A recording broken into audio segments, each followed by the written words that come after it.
IDFM 98 de la bande FM. Bonsoir à tous, bonsoir à toutes. Une émission ce soir par téléphone avec Floriane Arzouni. Depuis son plus jeune âge, Floriane Arzouni voit et discute avec les entités. Lorsque ses visions se sont précisées, elle a décidé de se consacrer. Elle a décidé de consacrer sa vie à donner des séances médiumniques et à partager les messages transmis avec amour et bienveillance. Elle a décidé d'écrire un livre comme un accompagnement de vie et non de fin de vie. Ce livre s'appelle « Discuter, entre parenthèses, enfin, tranquillement avec les défunts ». C'est un manuel pratique pour communiquer sans peur avec l'au-delà. Bonsoir Floriane Arzouni. Bonsoir Joël. Alors c'est publié aux éditions Exergue. Pourquoi discuter, entre parenthèses, enfin, tranquillement? On a un peu les clés dans votre livre, mais vous pourriez nous le rappeler. Mais parce que je voulais un petit peu démystifier tout ce rapport avec les entités et montrer aux lecteurs que c'est pas pour une élite de pouvoir discuter avec leurs proches défunts. Donc pourquoi discuter enfin tranquillement avec les défunts? C'est pour montrer aux lecteurs que discuter avec leurs proches c'est possible, que ce n'est pas réservé à une élite de médiums ou de voyants, et que tout le monde peut accéder à l'au-delà. D'accord. Qu'est-ce qui vous est arrivé quand vous aviez 14 ans?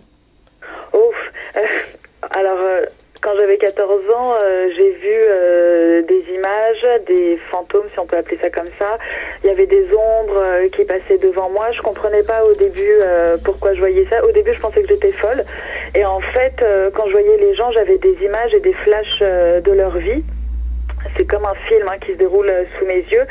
Et par la suite, j'ai décidé de leur en parler et ces visions se sont précisées et vérifiées.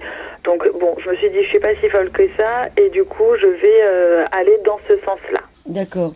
Alors, depuis le jour du décès de votre arrière-grand-mère, vous aviez 6 ans, vous avez demandé à votre maman comment elle allait monter au ciel et elle vous a expliqué, votre maman, que le docteur avait eu une très grande échelle et qu'il l'aiderait à monter.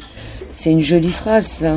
C'est magnifique, parce que je pense que quand on est une maman et qu'on a un enfant, quel que soit l'âge, un jeune, et que cet enfant nous demande comment on monte au ciel, parce que c'est vrai que la phrase basique pour dire que quelqu'un est parti, c'est voilà, cette personne est montée au ciel, et c'est vrai que dans ma tête d'enfant, je me suis dit, mais ok, le ciel c'est hyper haut, comment on y va? Et je pense que ma mère a été un petit peu prise au dépourvu et a trouvé l'idée de l'échelle avec le docteur, et j'ai trouvé ça super beau, parce que du coup, la mort était toujours triste, mais jolie. Jolie, et puis voilà, elle était accompagnée, je savais qu'elle n'était pas seule, voilà, dans mon esprit enfantin. Par la suite, vous avez compris que l'échelle n'existait pas et que parfois les morts ne montent guère, ils sont coincés avec nous. Le plus difficile est de les laisser partir. Votre grand-mère, elle est partie tranquillement, elle? Ma grand-mère, elle est partie tranquillement. C'est par la suite où j'ai eu une amie qui est décédée d'un cancer. C'était bien des années après, Et en fait, je la voyais, je la sentais toujours à côté de moi. Donc je me suis dit, bon, est-ce qu'elle est partie ou pas? Et je me suis rendu compte par la suite que certaines entités, qu'elles se soient suicidées ou mortes par maladie ou mortes par accident, quand leur corps est abîmé, elles ont besoin d'être réparées et donc elles mettent un peu plus de temps pour monter. Vous parlez des âmes qui se sont suicidées? Oui, il y a des âmes qui sont suicidées et je parle aussi des âmes qui sont décédées de maladies où on peut imaginer un petit peu l'explosion des organes aussi. Alors, vous percevez le regard des défunts, un regard tellement vrai, tellement pur, et pourtant c'est dans vos yeux que leur vie se reflète. Oui. Alors quand je perçois des défunts, ils sont tellement purs parce que finalement ils sont plus sur cette terre à soit à essayer de cacher des choses, à essayer de plaire aux autres ou à faire en sorte que leur acte soit bien vu. Il y a plus tout ça, il y a plus cette perception de bien vivre en communauté. Non, là, ils sont morts et il y a juste des messages qu'ils ont envie de dire. Et c'est vrai que quand je les perçois ou quand ils viennent me rendre visite, souvent la nuit, je vais pas les voir comme vous et moi. Je vais avoir une perception d'eux comme dans un film, avoir une loupe qui va s'arrêter sur sur leur mort, sur leur passé et sur leur message. C'est pour ça souvent que je parle aussi à travers mes yeux. Mais c'est grâce à eux, c'est comme un travail d'équipe finalement. Alors certains se mettent en face du lit et attendent sans rien dire, d'autres sont plus sombres et tristes. Vous percevez leur visage et leurs vêtements, des détails pour vous qui sont considérables. Oui, parce qu'en général, les défunts que je perçois, c'est des défunts des gens qui m'entourent. Donc il va avoir des détails effectivement de leurs vêtements, même un sourire ou de leur peau qui font que ça va résonner pour un des proches qui se trouve dans mon entourage. Et quand je dis que soit ils attendent au bout du lit que je donne signe comme quoi je veux bien les écouter, je parle pas d'aide de suite, mais vraiment d'écoute en premier lieu. Et il y en a d'autres effectivement qui vont être plus sombres. On va sentir tout de suite la pièce se glacer, des frissons parcourir le corps et puis finalement une peur envahir, parce que même si je suis médium, je vais pas cacher que effectivement il y a des entités qui me font peur. Mais c'est vrai que la peur, du coup, va m'aider à définir quel type d'entité j'ai à faire. Alors vous dites aussi que lorsque l'on fait appel à un médium, il faut être capable de tout entendre, car de votre part, vous n'avez pas de filtre. Ça doit être parfois difficile de tout dire. C'est très difficile parce que quand on fait appel à un médium et à un contact défunt plus précisément, on s'imagine pas que ça va nous bouleverser sur le moment de la séance, mais même après, parce que même si le deuil est fait, pour certaines personnes, parce qu'un deuil c'est assez compliqué à faire à 200%, en fait on se met face à l'absence. C'est comme si on se prend un pavé et on se dit ok, cette personne est partie, elle me dit telle et telle chose, et même si je lui réponds, je la vois pas, je la sens pas, il y a qu'une personne en face qui me donne des messages, et en fait oui, il faut être prêt, parce que c'est vrai, c'est pas que des messages positifs, ça peut être aussi des avertissements, mais je pense que c'est même pas ça le plus dur, c'est vraiment le fait de se dire c'est pas comme un dernier espoir de pouvoir leur parler, parce qu'on pourra leur parler à plusieurs reprises, mais c'est l'absence, voilà. C'est plus l'absence, même si on est en séance contact défunt, qui est difficile. C'est après de leur dire ok, j'ai eu tes messages, je suis prête à te dire au revoir. Voilà, c'est aussi dans ce sens-là. Vous avez 32 ans et vous n'avez pas au début accepté forcément ce don. C'est pour ça qu'il y a ce enfin, d'en discuter enfin tranquillement avec les défunts. À quel moment vous avez dit oui? Où en fait je faisais beaucoup de cauchemars, je voyais beaucoup de choses et en fait ça me parasitait toutes mes nuits. Donc la nuit je devais rester les yeux ouverts parce que je me disais mais qu'est-ce qui va me tomber dessus, et à un moment donné j'ai acquéri de la maturité dans ce domaine-là, de la maturité envers moi-même, à me dire ok on va essayer d'accepter, et à partir du moment où j'ai dit oui, je me suis dit si j'accepte, c'est pas un don, on va dire un cadeau, si j'accepte ce cadeau de l'univers, à ce moment-là, je dois accepter aussi de voir des choses qui ne me sont pas très confortables ni agréables. Et à partir de ce moment-là, tout s'est décuplé. Vous viviez à Paris à l'époque, on peut parler d'une femme dans le placard. Oh là là, oui. C'était, en fait, j'étais jeune, c'était dans ma chambre, je dormais avec ma sœur, et il y a certains soirs où on entendait la radio se mettre à fond, on comprenait pas trop, même si on sentait toujours cette ambiance glaciale. Et puis un jour, j'étais dans le lit et puis là, je vois la porte de la penderie ouverte avec une femme recroquevillée. Et je crois que ça a été ma plus grande peur. Maintenant, d'ailleurs, je dors avec toutes les portes fermées. Et en fait, le lendemain, je suis allée voir mon papa qui m'a dit que il y a une femme qui vivait dans cet appartement, mais qui est décédée. Une vieille dame. Et par la suite, c'est quelques années après, où j'en discutais avec ma maman, où là, elle m'a dit, voilà, je te l'ai pas dit à l'époque parce que je voulais pas nourrir ça, mais j'ai vu aussi cette femme. Votre mère l'a vu aussi. Oui, elle a vu la dame dans la penderie recroquevillée, mais je pense qu'en tant que mère, elle n'a pas voulu m'encourager. Après, c'était pas forcément négatif, mais parce que je pense que j'étais jeune et qu'il y avait des études aussi qui comptaient, la vie sociale, et pas m'enfermer dans tout ce qui était ésotérique. Floriane Arzouni, est-ce que vous pensez que cette vieille dame est toujours dans le placard? Oh oui. Elle n'est pas partie, cette vieille dame. Et comme une autre jeune femme qui était aussi dans l'appartement, je pense qu'il y a des entités qui partent et d'autres qui sont enracinées à des lieux et qui partiront pas. Parce que c'était pas une dame méchante. Après, on a peur de ce qu'on voit pas et ce qu'on voit qui est pas évident à nos yeux. Mais bon, c'était pas... Je pense que les autres personnes qui vivent dans cet appartement ont dû aussi vivre des choses étranges. À votre avis, pourquoi elle quitte pas les lieux? Alors, après, c'est avec mes propres croyances que je dis ça. J'impose pas une certaine façon de penser, mais je pense que quand une personne a vécu seule, parce que pour elle c'était le cas, a vécu seule dans un appartement et qu'elle n'a pas forcément des gens vers qui se tourner, je parle pas forcément des guides de lumière, mais des gens qui pourraient l'accompagner de l'autre côté, elle est bien là où elle est. C'est fou, parce que comme j'explique pour l'autre cas, c'est vraiment comme dans un bocal, un poisson rouge qui tourne, et puis qui sait pas qu'elle tourne vraiment.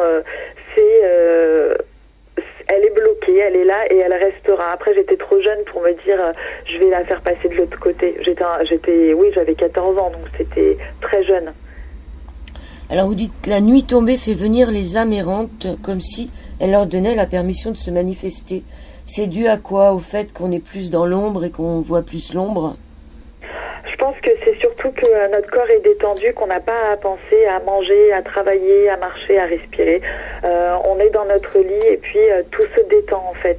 On se met dans notre bulle, pas de méditation mais de sommeil. Et le fait d'avoir ne serait-ce que l'idée de contacter un défunt ou d'émettre l'idée qu'on est assez proche avec l'au-delà, on ouvre un canal dans notre tête comme un faisceau de lumière qui fait que les entités vont se dire ok, je vais venir rendre une petite visite et on verra ce que ça donne. Alors ensuite vous partez dans une école privée et là vous vous amusez avec des amis et ça c'est très fréquent chez les ados de faire tourner les tables un peu et d'appeler les esprits. Oh oui, et quelle erreur quand on n'est pas préparé, quelle erreur. J'avais besoin beaucoup d'adrénaline parce que comme j'avais pas voulu tout de suite nouer avec la médiumnité, je m'ennuyais beaucoup à l'école. Et du coup, j'ai décidé avec un groupe d'amis, pas de faire forcément tourner les tables, mais d'appeler les esprits. Et on s'y connaissait franchement pas. Donc on a commencé à les appeler et ça n'a pas été super positif parce que dans ma tête, c'était voilà, on les dérange pour notre propre plaisir, pour avoir nous de l'adrénaline et une raison, pas de vivre, mais d'exister en quelque sorte. Vous l'avez payé cher puisque la nuit, vous avez senti la couette s'affaisser sur vos jambes, puis sur votre ventre. Ouais, physiquement, vous l'avez senti physiquement. Ah ouais, je l'ai senti physiquement, mais c'est simple, c'est comme si j'étais dans un film d'horreur, quoi. J'ai senti, la couette s'affaisser, et puis d'un seul coup, j'ai vu le visage, moi j'appelle ça le diable, après d'autres personnes peuvent l'appeler autrement, mais pour moi c'était un visage rouge. Alors est-ce que c'était mon imagination ou pas? Non, je ne pense pas, parce que le ressenti du corps a été tellement violent que pour moi cette chose était en face de moi. Alors est-ce que c'était un avertissement pour me dire ne continue pas, ou est-ce que on me montrait simplement juste ce qui risquait de m'arriver si je continuais à faire du spiritisme sans m'y connaître finalement. Et puis même après, j'ai eu une semaine horrible à l'école. Enfin, ça a été épouvantable et du coup, j'y ai plus jamais retouché. Alors, au fil du temps, vous avez développé la lecture dans les pupilles des gens. Je me concentrais et leurs souvenirs m'apparaissaient. Ça, c'est sur les vivants. Oui, sur les vivants. En fait, quand je suis en séance, j'ai pas vraiment de support à part des photos des défunts si jamais il y a un contact défunt. Et s'il y en a pas, je me concentre sur la pupille de la personne. Elle me raconte sa journée, des choses bénignes. Et par la suite, c'est vraiment, comme je disais même avant, comme un film, c'est sa chronologie de vie qui se dessine sous mes yeux. C'est comme un film. avec une loupe qui va s'arrêter sur des détails qui pour elle n'ont pas d'importance, mais qui sont en cause de certains blocages, de certaines angoisses, de tristesse, que ce soit émotionnel, professionnel ou autre. Alors, vous donnez des petits conseils dans votre livre, par exemple, lettre à vos défunts, écrire une lettre. Peut-être parce qu'on a oublié de leur dire quelque chose. Oui, et puis soit qu'on a oublié de leur dire quelque chose, soit qu'on a besoin absolument de leur parler et qu'ils sont pas à côté de nous. Et c'est vrai que c'est quand même agréable. L'écriture, c'est un exutoire, ça fait beaucoup de bien, même s'il y a le vide et l'absence du défunt qui se fait sentir vraiment tous les jours, hein, parce que comme je disais avant, le deuil, c'est pas si évident à faire. Totalement, et l'écriture ça permet d'aller aussi dans nos rêveries et de se lâcher au niveau des mots et de nos émotions. Même s'ils sont partis depuis très longtemps. Ah oui, pour moi, il faut pas les mettre dans une case de temps. Même s'ils sont partis depuis très longtemps, ils nous ont pas oubliés, comme nous, on ne les oublie pas. Alors oui, effectivement, si un jour on a envie de leur parler et que ça faisait 10 ans qu'on leur avait pas adressé une lettre, rien n'empêche de leur reparler, de leur écrire à nouveau, parce que nous, on a évolué, eux aussi ont dû évoluer, mais parfois on a besoin de se confier. Et dans le même style, on peut poser une question à un disparu. Comment on fait pour lui poser une question, si on a vraiment une question à lui poser? Alors on ferme les yeux, on se met dans une bulle, on respire bien, on se détend et on essaye de faire abstraction à notre journée ou à notre soirée, à tous les bruits qui nous entourent. On se remémorer le visage de ce défunt en ayant toujours les yeux fermés, un peu comme une méditation. Et au fur et à mesure, on va voir le visage net. On va pouvoir lui poser une question. Alors évidemment, il se peut que ce défunt ne nous réponde pas tout de suite parce que lui aussi peut être occupé, mais il peut nous rendre visite dans un rêve, nous montrer quelque chose, et puis ça va répondre à notre question. Deuxième partie de cet Au-delà du miroir ce soir sur l'antenne d'IDFM, sur le 98 de la bande FM, où nous essayons de discuter enfin tranquillement avec les défunts, avec Floriane Arzouni, qui est médium, on peut dire que vous êtes médium. Oui. Après, même si tout ce qui est spirituel dans ce domaine-là, avec l'au-delà, médium, voyante, tout ça, pour moi, ça se regroupe. Mais c'est vrai que médium, oui, contact défunt, c'est plus proche. On va parler du petit homme. Ah oui. Alors, moi, quand j'ai lu votre livre, racontez-nous l'histoire du petit homme et je vous poserai la question après. Alors, le petit homme... Tom, T-O-M. Ouais, c'est assez particulier parce que j'avais repris donc l'appartement de ma sœur qui était partie en Australie parce que je vivais dans un studio qui était aussi rempli d'entités. J'arrivais plus à y dormir, donc c'était une chance que ma sœur déménage. J'ai emménagé donc dans cet appartement, tout était super et puis certains soirs je sentais un petit garçon sauter sur le lit quand j'y étais, mais je voyais son visage rigoler, il était bien, il était apaisé, il était heureux comme s'il se rendait pas compte qu'il était mort finalement. Et en fait quand certaines personnes dormaient à la maison, elle se réveillait dans la nuit en sentant les mains d'un jeune enfant en fait l'étrangler. Alors bon, dans l'acte c'est pas du tout positif, hein, évidemment. J'encourage pas du tout ce type d'acte au niveau des entités. Et après il s'avère que ces personnes-là était aussi ouverte au niveau de l'au-delà. Alors je ne sais pas si il y avait un message ou si c'était une protection ou une possession venant de ce petit garçon qui voulait peut-être juste me garder pour lui. Oui, il devait être jaloux. Mais bon, il y a... Ah ben je pense. Après, je sais pas si en tant qu'enfant, on peut être jaloux comme ça. Après, je pense que oui. Je sais pas si c'était peut-être un côté maternel, même si à l'époque je l'avais pas vraiment. C'était peut-être oui, me garder que pour lui. Ce qui est étonnant, c'est que la gardienne de l'immeuble, un soir, vous a expliqué qu'une nuit, pendant qu'elle dormait, quelque chose lui avait tiré les pieds. Elle ne savait pas quoi, elle s'est retrouvée sur le sol. Oh là là, oui, alors ça c'était donc dans le studio, c'est dans l'autre studio ça.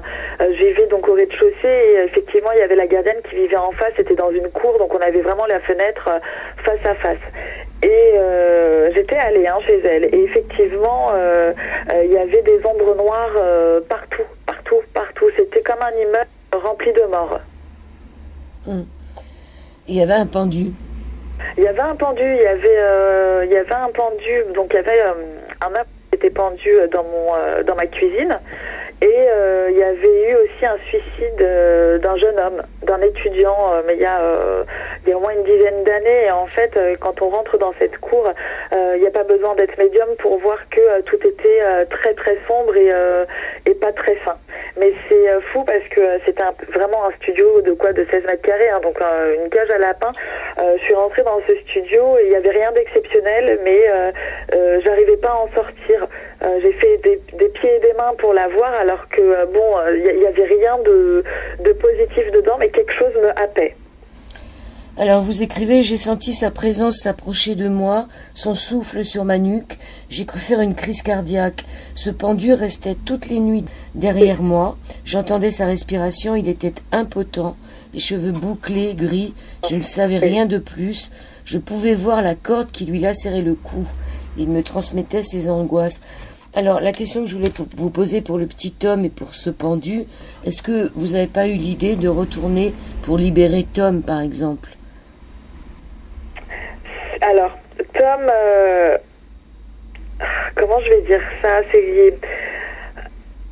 En fait, c'est comme s'il n'avait pas terminé son chemin sur Terre, même en étant mort.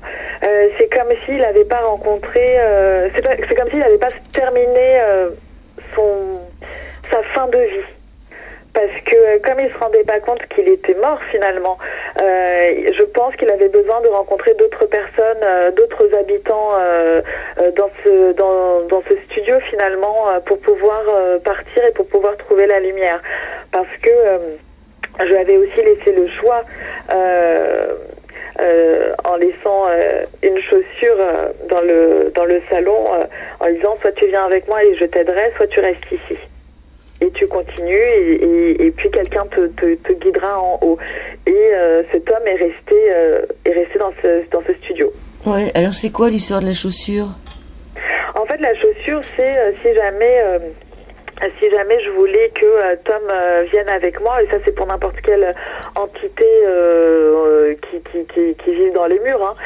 Si jamais on a envie de les garder avec nous pour les aider par la suite, parce que peut-être sur le moment on se sent pas prêt à les guider de l'autre côté, on met une chaussure et si on sent l'entité aller dans cette chaussure qui nous appartient et qu'on prend avec nous, on l'amène avec nous. Et si on voit que si on sent que dans cette chaussure il n'y a plus rien et que cette personne n'a pas voulu rester avec nous, et ben la personne elle reste dans l'appartement. Après, ça nous empêche pas de marcher, on garde ses chaussures. C'est pas non plus quelque chose de malsain, comme quoi on va garder l'entité pour nous. C'est pas ça. C'est juste à ce moment précis, on n'est pas prêt pour l'emmener de l'autre côté, mais dans une semaine, un mois, quelques mois, on sera prêt. Et d'ici là, on le protège en quelque sorte.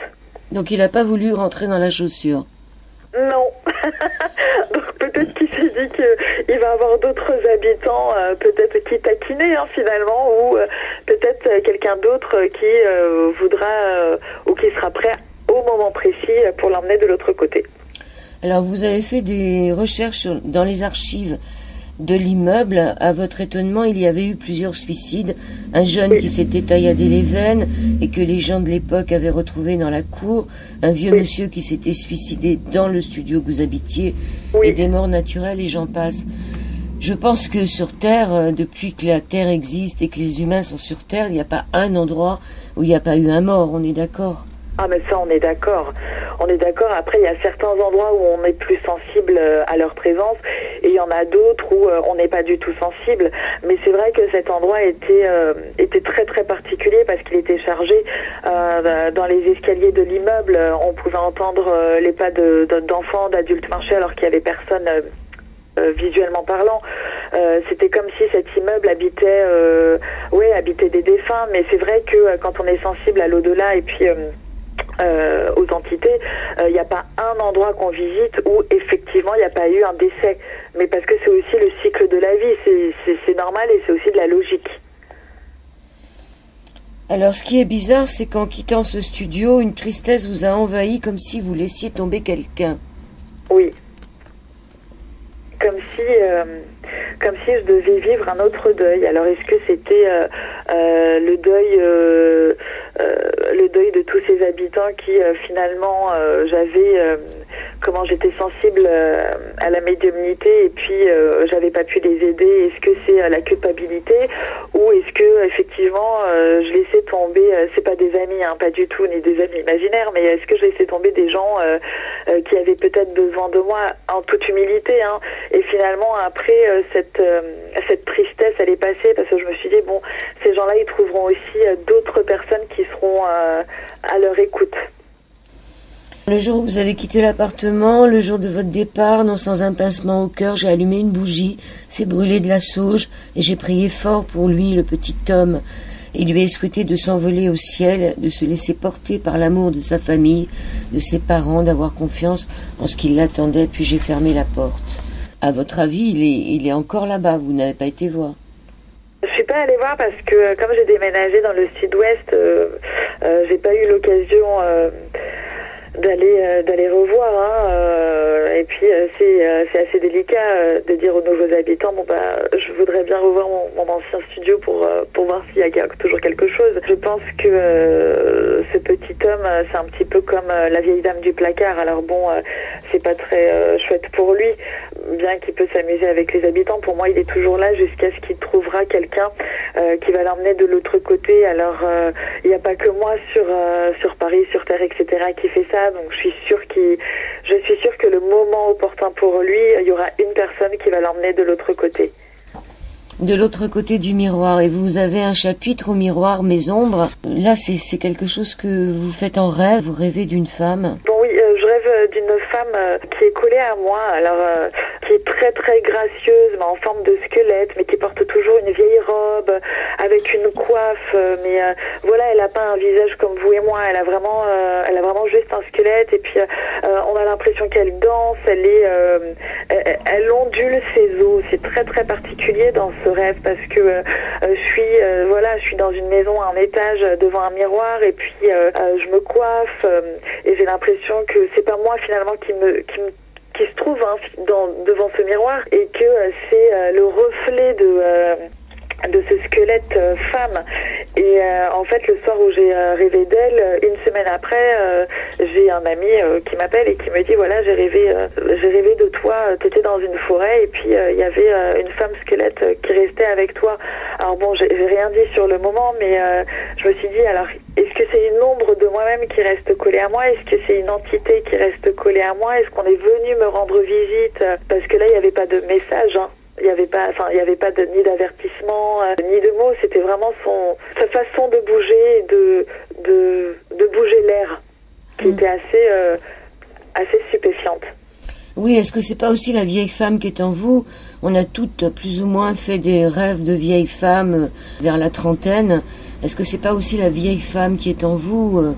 C'est-à-dire ce personnage en nous, cette vieille femme, quoi, cette sorcière quelque part. Oui, c'est possible. C'est possible aussi que ce soit le squelette, donc la mort, qui fait que maintenant tu vas faire pas le deuil de ta vie passée ni de tes expériences passées, mais tu vas assumer ce que t'es. Tu vas parler de la médiumnité sans en être gêné ni avoir honte de dire que tu vois des choses. Maintenant, tu vas faire le deuil de ton existence que tu as passé finalement à te bafouer et tu vas avancer dans le chemin qui t'est finalement destiné. Je pense que cette vieille femme était là aussi pour ça. Mais vous dites qu'elle est encore collée à votre épaule? Je pense pas qu'elle soit collée parce que finalement je me suis épanouie, hein, j'ai assumé finalement d'être médium et puis de voir des choses tout en accueillant les choses positives comme négatives. Donc je pense plus qu'elle soit là. Alors à quel moment vous avez dit oui? Vous aviez quel âge? Oh là là, alors c'était après mes 14 ans, hein, c'était 17 ans et demi, 18 ans où j'ai dit oui, mais sans l'assumer pleinement non plus, hein, parce que 17-18 ans, on est encore assez jeune.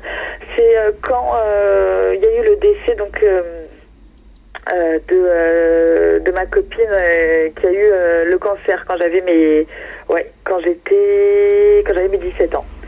Et là, quand je l'ai vu en rêve, je me suis dit, bon, allez, on y va, on arrête, parce que les cauchemars, les vivre, les subir, bon, c'est une chose, mais il va falloir en faire quelque chose et assumer et accueillir ce qu'on m'offre. Donc, c'est à partir de là où j'ai décidé de le vivre pleinement, même si j'ai continué à travailler, à exercer des petits boulots, quoi. Vous l'avez vu en rêve, et qu'est-ce qu'elle vous disait dans ce rêve? Oh là là, je crois que c'est le rêve, pas le plus triste, hein, mais le plus fou. Dans ce rêve-là, je la voyais dans un bar vivante et voilà, hein, pleine de force, pleine de vitalité. Et puis je suis allée la voir dans ce bar et je lui ai dit, mais Élise, tu n'es pas morte? Et elle m'a dit non, c'était une blague. Et à ce moment-là, je me suis réveillée. Et là, je me suis dit, bon, ok, c'est quand même assez dur qu'un mort me dise que sa mort n'est qu'une blague, parce que finalement, elle n'était pas revenue, hein, elle était toujours partie. Et là, je me suis dit, bon, on va faire quelque chose, on va essayer de travailler dessus pour pas que tout ce qui est tristesse m'envahisse et qu'on puisse transformer cette tristesse en quelque chose de positif pour eux et pour moi. Ça veut peut-être tout simplement dire que la mort n'existe pas. Ça veut dire, oui, que la mort, c'est qu'un mot. C'est qu'un mot comme médium, voyance, au-delà, ésotérisme, etc. C'est vraiment que des mots qui ont été inventés pour classer, hein, dans des cases des émotions et des événements. Donc après, oui, effectivement, la mort, elle va exister pour les personnes qui vont vivre la mort d'un proche. Mais après, il y a quelque chose d'autre. Il y a une autre vie. Alors, puisqu'on est dans les rêves, vous avez un chapitre sur vivre son rêve éveillé sans avoir peur. Oui. Est-ce que c'est un rêve éveillé quelque part? On peut faire un rêve éveillé pour contacter les défunts? Oui. Oui, parce que quand on est dans son lit et qu'on est justement dans cet état de somnolence, même si on va avoir l'impression qu'on va s'endormir, on va avoir la visite d'un défunt, alors pour nous dire bonjour, pour nous demander comment ça va, ou simplement pour nous dire que tout va très bien se passer. Donc on va avoir soit l'impression d'un cauchemar parce que c'est quelque chose qui peut être très douloureux, ou bien on va avoir vraiment juste l'impression d'une visite, ou de se dire non, c'est mon imagination qui fait que cette personne est venue tellement elle me manque. Alors non, ce n'est pas que l'imagination, c'est vraiment que les défunts viennent nous rendre visite à des moments opportuns pour eux et pour nous. Et ça se fait aussi via le rêve éveillé. Donc, la radio où l'on se sent bien. Je plaisante, hein, Floriane Arzouni. Ce soir, je plaisante. Dernière partie de cette Au-delà du miroir avec Floriane Arzouni qui est médium et qui vient de publier un livre aux éditions Exergue, discuter enfin tranquillement avec les défunts, un petit manuel pratique où elle vous explique comment se protéger lors d'une séance de spiritisme. Vous ne faites plus tourner les tables, mais quelque part vous proposez quand même aux gens une protection contre les esprits. Oui, parce que je dis pas qu'on a tous eu envie un jour de tester le spiritisme, parce qu'on l'a vu dans les films, qu'on aime bien parfois se faire peur. Alors c'est vrai que ce livre, il n'est pas destiné à une tranche d'âge particulière, mais il y a des jeunes aussi qui sont intéressés par l'ésotérisme et par l'au-delà, et c'est vrai que ce chapitre, c'est pas forcément dédié pour eux, mais c'est un petit message pour leur dire, voilà, vous avez envie de tester le spiritisme, c'est votre choix, mais faut bien faire attention de bien se protéger. Le spiritisme, ça peut se faire donc avec un Ouija, ou bien ça peut se faire juste entre amis en se tenant les mains, avec la phrase pour moi qui est un petit peu interdite, enfin je m'interdis de la dire, Après voilà, chacun est libre de faire comme il veut, mais c'est important de se protéger. Oui, c'est comme pour faire un nettoyage énergétique dans un lieu habité, il faut toujours se protéger quand on a affaire à des entités, parce que tant qu'on n'est pas sur l'acte et l'événement, on ne sait pas sur qui on va tomber.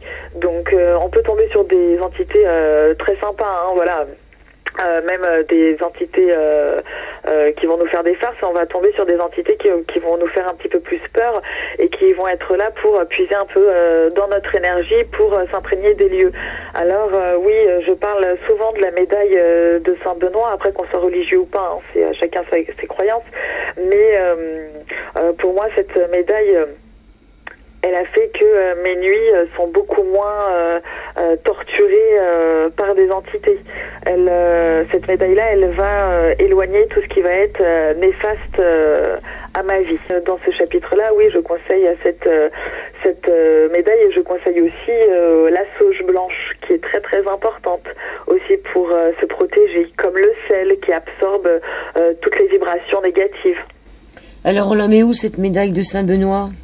Ah, moi je la porte sur moi tout le temps, comme un petit médaillon, un petit bijou, hein. En plus c'est pas grossier, c'est mignon, c'est petit.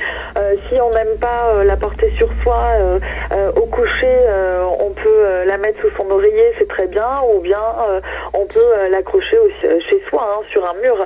On n'est pas obligé de l'accrocher sur nous, mais c'est vrai que la médaille de Saint-Benoît, elle permet aussi d'éloigner par rapport aux vivants, hein, les gens qui vont nous être pas forcément positifs. Ça va éloigner les gens qui parlent beaucoup sur nous en négatif, mais méchamment. Ça va permettre d'avoir une sérénité sociale et de faire venir à nous des gens qui vont être plus dans notre évolution. Je ne parle pas forcément de l'au-delà, hein, mais dans notre évolution personnelle, à notre bien-être, à notre développement. D'accord. Donc c'est pour chasser les démons. Voilà, cette médaille, elle chasse les démons. Bon, il n'y a pas de magie, hein, non plus. Hein. C'est pas en mettant la médaille que tous les démons vont s'en aller, mais je certifie que ça aide énormément. Aussi, quand on a un enfant qui fait des terreurs nocturnes, bon, c'est toujours délicat, hein, de parler des bébés et des enfants dans ce domaine-là, mais c'est vrai que ne serait-ce que mettre la médaille de Saint-Benoît à côté du berceau sans que ce soit en contact avec le bébé pour pas qu'il y ait d'accident, hein, mais ça les apaise la nuit. Faire un cercle avec du gros sel autour de vous ou du groupe, si vous le pratiquez à plusieurs. On dit aussi qu'on peut mettre du gros sel aux quatre coins de sa maison, que ça... Oui. Ça nettoie en fait, ça nettoie, ça purifie. Quand on sent qu'on a des événements étranges ou des sensations étranges chez soi, qu'on se sent pas à notre place, qu'on se sent épié, qu'on sent des odeurs un peu nauséabondes, il se peut que notre endroit, alors attention au mot, hein, soit infesté. Alors avant que ça aille plus loin par rapport au réveil nocturne, etc., et puis à ce qu'on se sente vraiment mal chez nous, je conseille toujours de mettre effectivement du gros sel à chaque coin de chez nous, mais même dans les toilettes, hein, partout, même dans la salle de bain, et de le retirer tous les 3 jours. Alors évidemment, on garde pas le gros sel dans une poubelle chez nous, on le jette dans une benne un petit peu loin de notre habitat, et puis on le change tous les 3 jours sur 21 jours. C'est comme un cycle. Le fait de prendre du gros sel, mais alors il faut prendre du gros sel non traité, ça se trouve dans les supermarchés, et vous mettez ça dans une poêle en fonte et vous le brûlez, et ça sent très très bon en plus. Quand on brûle. Oui, c'est vrai, c'est vrai. Évitez de demander à l'entité de rester avec vous par la suite. Chacun doit retourner à sa place dans son monde. Ça, c'est dans le cas où on appelle une entité bienfaisante. Oui, alors, bienfaisante dans le monde des bisounours, oui, parce que il y a certaines personnes aussi qui ont envie de garder des entités malfaisantes parce que c'est dans leur état d'être et que il y a des gens qui sont pas forcément positifs, hein, et puis qui aiment le négatif, qui aiment avoir des sensations fortes un peu malsaines. Il y en a aussi, hein, enfin voilà, c'est du 50-50. Alors c'est vrai que c'est vrai que je conseille de ne pas leur demander de rester, même à un de nos défunts, ad vitam aeternam avec nous, parce que le fait qu'ils restent avec nous, ils vont se transformer au niveau de leur âme, même si leur corps n'est plus là, leur corps charnel, hein, mais le fait de se transformer, ils vont devoir se nourrir quand même de quelque chose. On va être de plus en plus fatigué, on va de plus en plus mal dormir, on va voir même au niveau de nos amis, de notre famille, de notre travail, qu'il y a des choses qui vont peu à peu se casser la figure. Alors malheureusement, je vais pas dire que c'est de leur faute parce qu'ils sont pas à leur place, c'est juste qu'on va leur permettre, nous, de les laisser rester avec nous, mais sans leur permettre de bien vivre leur mort. Et le fait de rester avec nous, on va inconsciemment les coincer dans une sphère qui n'est pas la leur. Quel conseil donner à ceux qui, par amour, savent qu'ils sont comme squattés par une entité, ça peut être un parent, un enfant, quel conseil leur donner pour les libérer maintenant qu'ils ont fait le pacte de les garder avec eux? Parce que souvent vous avez des médiums qui disent « Oh là, je vois que vous avez des entités autour de vous » et on dit « Non, non, les touchez pas, je sais qui c'est, j'ai pas envie qu'ils partent. » Oui, alors après, moi c'est juste des conseils, hein. Chacun fait ce dont il a envie et ce dont il a besoin sur le moment. Faut juste savoir que même si on garde notre défunt avec nous, ce défunt ne restera pas ad vitam aeternam gentil, mignon et le défunt qu'on connaissait de son vivant. Ce que je conseille, c'est toujours par le biais de l'écriture, écrire une lettre. C'est pas une lettre d'adieu, c'est une lettre d'apaisement. C'est de leur dire tout ce que vous n'avez pas pu leur dire ou de répéter ce que vous avez déjà dit, de vous poser aussi les bonnes questions du pourquoi vous voulez les garder avec vous, hormis le manque, le vide et l'absence, et d'essayer de vous dire que voilà, le jour où vous allez laisser partir ce défunt, votre vie elle va se décupler, elle va évoluer en positif, bien que le deuil se fera aussi au fur et à mesure. Au début ce sera difficile de le laisser partir. Si vous n'arrivez pas à le faire de suite, laissez-vous peut-être une semaine, 2 semaines, mais essayez vraiment de ne pas le garder avec vous. Parce que cette entité, elle se transformera et ce sera plus votre enfant, votre père, votre ami, ce sera quelque chose d'autre et qui vous affaiblira. Alors, surtout ne pas arrêter une séance sans refermer la porte, c'est-à-dire éteindre la bougie blanche en remerciant les esprits, leur dire qu'il faut maintenant repartir de l'autre côté car la séance est terminée. Ne pas oublier de fermer la porte. Oui. Si on laisse une porte ouverte ou si parce qu'on entend des bruits, etc., on a peur, on va décider de tout envoyer balader, d'arrêter, de sortir, d'aller boire un verre et puis faire comme si rien ne s'était passé. En laissant la porte ouverte, on va laisser pas que nos défunts venir, hein, on va laisser tout type d'entités venir parce qu'on va être une source de lumière pour eux. Ils vont se dire ok, bon, il y a un endroit où je peux aller, je vais y aller, je vais rester. Et c'est pas forcément positif pour nous parce que on va vivre avec des morts et les morts ils peuvent pas vivre avec nous parce que on va s'affaiblir en fait à leur contact. Donc le fait de refermer la porte est très très très importante pour pouvoir faire la séance, se dire qu'on a eu le contact et c'est pas une satisfaction malsaine non plus, mais c'est de se dire bon voilà, je suis contente, j'ai eu un contact avec mon grand-père, ma grand-mère, etc. Et de se dire ok, maintenant j'ai eu ce contact, ils sont venus, ils m'ont fait l'honneur de venir et maintenant je dois les laisser repartir et pour ça je dois refermer la porte. On va terminer l'émission en se demandant comment savoir si nos ancêtres ou nos proches décédés sont restés coincés en nous. Pour ceux ils peuvent être là sans qu'on le sache. Comment le savoir? On le saura toujours. C'est pas sans qu'on le sache, c'est impossible. Enfin, c'est impossible, attention, hein, je parle aussi avec l'expérience et de ce que j'ai vécu, hein, donc c'est pas, j'impose pas, hein, mais pour moi, c'est impossible de pas le savoir parce que si on s'assoit sur notre canapé, on va sentir l'odeur peut-être d'une tarte aux fraises de nos grands-parents. On va avoir peut-être un flash d'un apron. On va avoir peut-être le souvenir d'une odeur de bière quand on allait boire un verre avec une copine partie. Il y aura toujours un signe qui nous dira que voilà, cette personne est là. Et c'est pour ça que quand les gens souvent me demandent mais comment on fait pour savoir si les entités viennent et si elles viennent pas, est-ce que ça veut dire qu'elles m'ont oublié, etc. Non, pas du tout. Il faut faire vraiment attention à chaque signe. Donc c'est pas que elles sont là et on ne le sait pas, c'est qu'elles sont là et qu'on ne les voit pas ou qu'on n'a pas on n'a pas envie de les voir ou d'être confronté. Donc il faut les faire partir. Il faut leur demander de s'en aller. Oui, mais avec tout l'amour et la bienveillance possible et inimaginable. Mais bon, avant de les chasser, juste, on peut aussi se permettre de discuter avec ces entités, hein, même si on ne les voit forcément pas tout le temps. Et voilà, de leur dire ce qu'on a envie de dire. Et puis, au fur et à mesure, on va avoir soit des images, soit des mots qui vont venir. Alors, il faut pas toujours dire que c'est l'imaginaire, hein, pas du tout. Il faut se faire confiance et se dire que tout le monde peut parler avec ces défunts, tout le monde peut les percevoir. Faut juste savoir un petit peu ouvrir son cœur et accueillir ce qu'ils ont à nous dire. Et à partir du moment où vous allez dire tout ce dont vous avez besoin de leur dire et que vous allez recevoir ce dont ils ont besoin de vous faire savoir, automatiquement vous allez sentir comme une boule d'énergie à l'intérieur de vous qui va se mélanger entre nostalgie, tristesse, joie, enfin tout un melting pot d'émotions. Et puis c'est à ce moment-là où vous allez vous rendre compte que hop, ces entités au fur et à mesure elles vont rejoindre leur au-delà à eux. Vous pouvez accomplir votre travail sur des gens, sur une maison, sur un animal.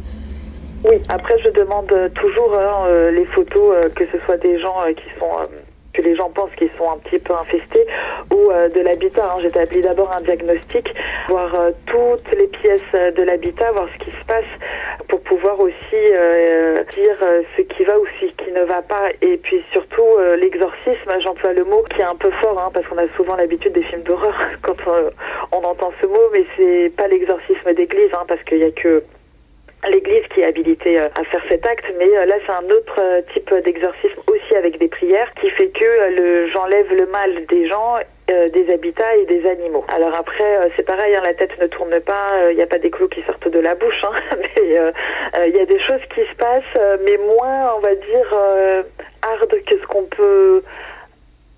peut s'imaginer. Et qu'est-ce que vous en faites ? Je les fais repartir d'où ils viennent. Parce qu'en général, on dit que c'est le bas astral, avec les mauvaises entités, etc., qui viennent et puis qui s'immiscent dans le corps des gens. Donc oui, effectivement, moi j'ai eu le cas, bon, je me permets d'en parler parce que j'ai eu le droit, j'ai eu l'autorisation, mais j'ai eu le cas d'un petit garçon, qui avait 8-9 ans à l'époque et qui parlait dans une autre langue la nuit. Les parents en avaient pas peur, mais étaient à la limite. Et en fait, il s'avère que